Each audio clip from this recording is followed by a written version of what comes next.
Salam alaikum wa rahmatullah. Je rentre ici dans l'entrée Bab as-Salam. C'est par là qu'on passe pour saluer le prophète Mohammed sallallahu alayhi wa sallam. Masha'Allah. La tombe du prophète sallallahu alayhi wa sallam et Abu Bakr et Omar se trouve plus loin sur la gauche. Mais je voudrais dire un mot, Inch'Allah, sur cette tombe. Le prophète sallallahu alayhi wa sallam, il a été enterré dans l'appartement de Aïcha. Il est mort avec la tête posée sur les genoux de son épouse, subhanallah, sallallahu alayhi wa sallam. Et il a dit qu'un prophète, lorsqu'il meurt, on l'enterre à l'endroit même où il meurt. C'est pour ça qu'il est enterré dans l'appartement de Aïcha radiyallahu ta'ala anha. Et Aïcha, elle continuait à vivre auprès du messager de Dieu, sallallahu alayhi wa sallam, bien que celui-ci soit enterré à ses côtés, dans la demeure.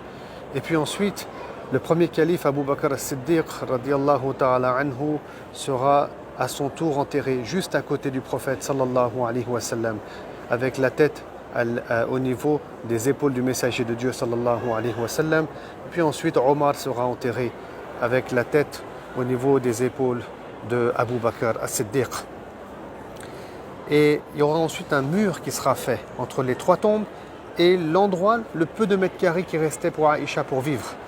Et plus tard, sous le califat de Omar ibn Abdelaziz, et on est sous les Omeyyades, le mur va s'effondrer.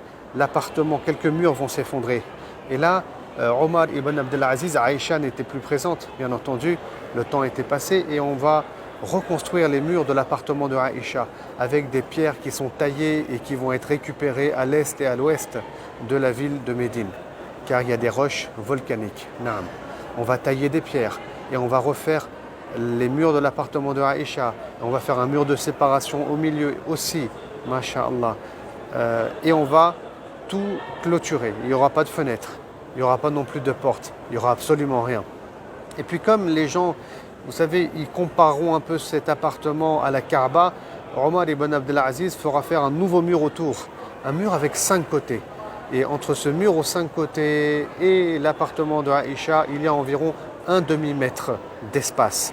Et donc quand on passe ici, et on y arrive presque devant la tombe du prophète sallallahu alayhi wa sallam et devant le grillage pour le saluer, et ben, de l'autre côté du grillage, tout d'abord, il y a un espace vide.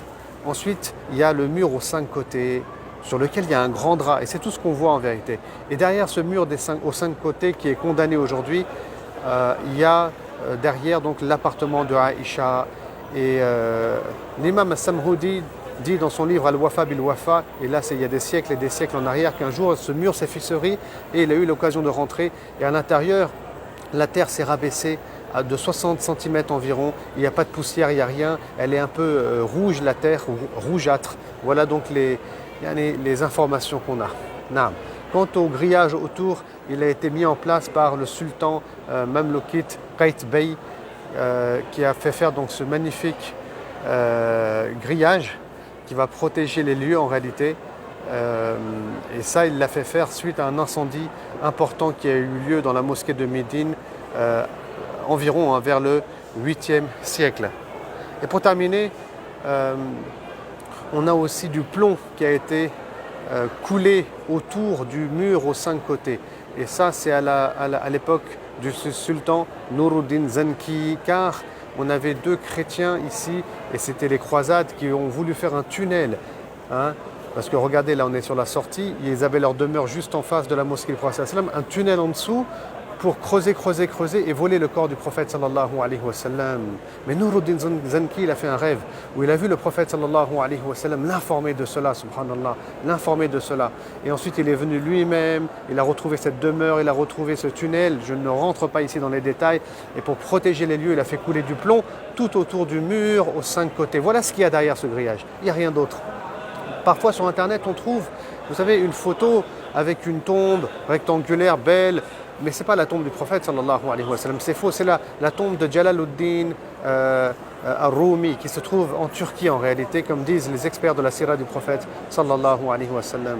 Qu'Allah subhanahu wa ta'ala nous prenne en miséricorde. C'était important pour moi de faire cette vidéo pour expliquer ce qu'il y a derrière ce mur, derrière ce grillage, lorsqu'on vient saluer le prophète sallallahu alayhi wa sallam. Les gens, ils ont des fausses pensées, des fausses imaginations, et c'est au-dessus aussi de l'appartement de Aïcha que se trouve la coupole verte qui a été aussi construite fut un temps, qui était en cuivre, qui a été blanche, puis bleue et qui aujourd'hui est verte depuis l'époque des Ottomans. Voilà donc ici la grille. Et c'est là, regardez ici, qui est marqué le nom du prophète sallallahu alayhi wa sallam et qu'on salue. Avant, il y a un grillage ici, il n'y a rien. Il n'y a rien ici du tout. Hein. Regardez, là c'est la mosquée. Là c'est l'espace qu'il y a entre la mosquée et l'appartement de Aïcha. Vous voyez, donc c'est ici, il y a son nom au prophète sallallahu alayhi wa sallam, qu'il est enterré un peu plus loin derrière, bien entendu, comme j'ai dit dans l'appartement. Salamu alayka ya Rasulallah. Et là, c'est la tombe d'Abu Bakr as-Siddiq, et c'est bien mentionné par écrit aussi. Salamu alayka ya Abu Bakr. Et la tombe de Omar ibn al-Khattab. Salamu alayka ya Omar. Et là, il n'y a rien après, bien entendu. L'endroit où je me trouve actuellement, où je suis en train de filmer et saluer, c'est l'endroit où vivait Hafsa, radiyallahu anha, l'épouse aussi du prophète sallallahu alayhi wa sallam. Et là, je vais vers la sortie de Babus Salam. C'est là que se trouvait aussi, à ce niveau-là, au niveau de la sortie, l'appartement de Othman ibn Affan, radiyallahu ta'ala anhu. Ici, à ce niveau-là, j'ai dit qu'il n'y avait rien. Hein. Donc là, je reviens en arrière. On a les tombes. Et ici, il y avait l'appartement de Saouda, radiyallahu ta'ala anha, autre épouse du prophète sallallahu alayhi wa sallam. Shukran jazilan, barakallahu fikum. Qu'Allah subhanahu wa ta'ala nous invite à la Mecque, nous invite dans la cité du prophète Mohammed sallallahu alayhi wa sallam. Assalamu alaikum wa rahmatullah.